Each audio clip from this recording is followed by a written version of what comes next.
9 अगस्त को रक्षाबंधन का पावन पर्व है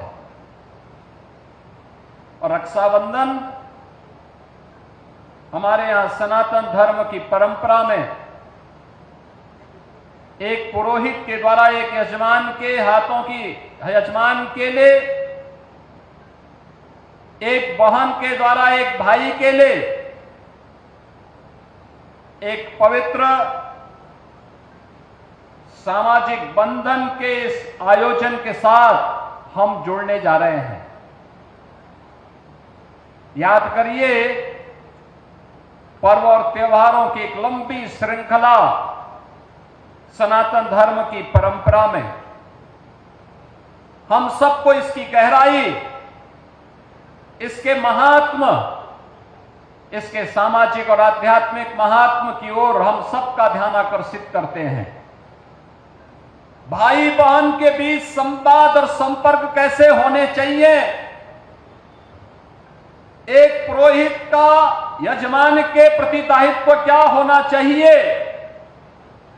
इन सब के लिए ये पर्व और त्योहार हम सबको एक नई प्रेरणा प्रदान करते हैं। और इसीलिए तो हमारी सरकार ने तय किया है कि 8, 9 और 10 अगस्त को हर वाहन के लिए उत्तर प्रदेश परिवहन निगम और नगर विकास की बसेज में फ्री में यात्रा की सुविधा उपलब्ध रहेगी। एक सहयात्री के साथ में वे उत्तर प्रदेश के अंदर कहीं से भी कहीं तक यात्रा कर सकती हैं, कोई किराया उनसे चार्ज नहीं होगा। ये बहनों को ये डबल इंजन सरकार की एक उपहार है।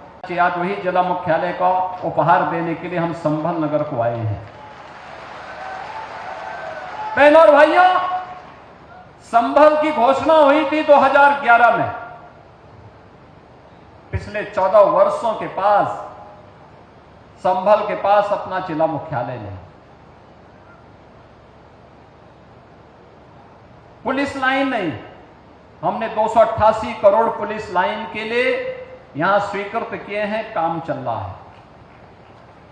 जैसे पुलिस लाइन का काम बेहतरीन तरीके से आगे बढ़ रहा है, ऐसे ही लगभग 80 एकड़ क्षेत्रफल में जिला मुख्यालय के निर्माण के लिए भी इंटीग्रेटेड ऑफिस कॉम्प्लेक्स देंगे। एक छत के नीचे जिला से जुड़े हुए सभी कार्यालय एक छत के नीचे लेके आएंगे और जनता को वहां पर सभी प्रकार की सुविधाएं उपलब्ध करवाने का काम करेंगे। संभल तो हम सबकी आस्था का प्रतीक है।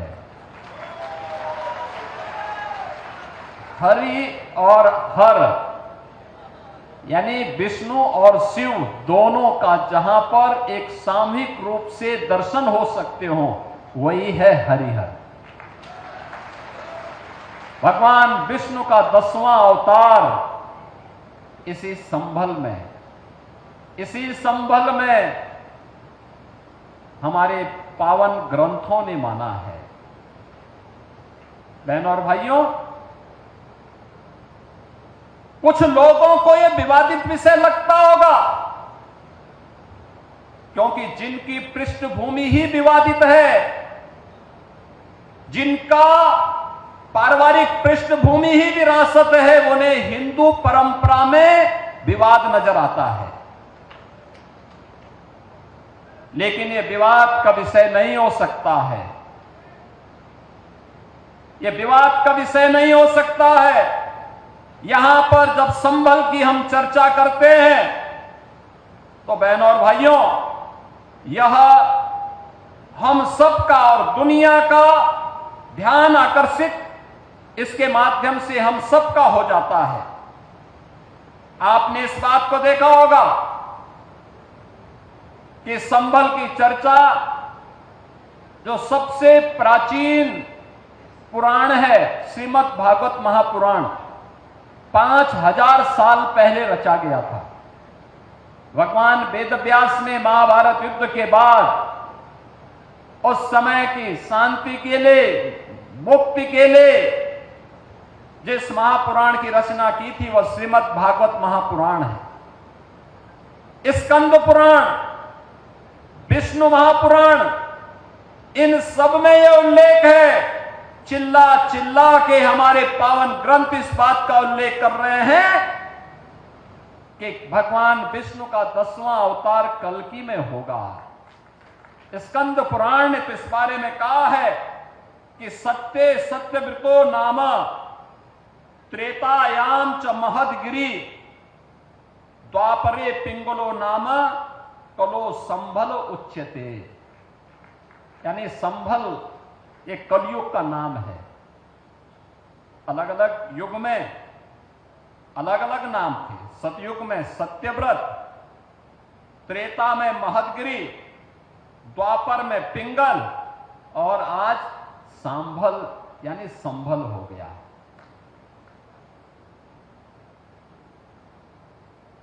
स्कंद पुराण कहता है, और पुराण के ही इसी प्रसंग को अगर आप ध्यान में रख करके देखेंगे तो वही प्रसंग हम सबका ध्यान आकर्षित करते हैं। स्कंद पुराण ही इस बात का उल्लेख भी करता है, जहां पर स्कंद जी महर्षि अगस्त से इस बारे में कहते हैं कि आकर्णे महाभाग पूर्वे सांभलेश्वरम गंगारथ प्रामध्य सतम क्षेत्रम च योजन त्रयम। यानी यह संभल के बारे में कि संभल नगर जो भागीरथी गंगा और राम गंगा के मध्य में है, यह 36 किलोमीटर की दायरे में स्थित है। इसके महात्म के बारे में, इसके क्षेत्रफल के बारे में यह स्पष्ट उल्लेख किया जाता है। और श्रीमद् भागवत महापुराण में भी इस बात का उल्लेख करता है कि यदा चंद्रस्य च सूर्यस्य च तथा तिस्य बृहस्पति एक राशो समेस्यन्ते तदा भवति तत्कृतम। अर्थात चंद्रमा, सूर्य और बृहस्पति के तीनों ग्रह जब पुष्य नक्षत्र के प्रथम चरण में एक साथ प्रवेश करेंगे तभी सतयुग का प्रारंभ होगा, जो श्री कल्कि श्री विष्णु के अवतार और सतयुग और कलयुग की संधि में होगा।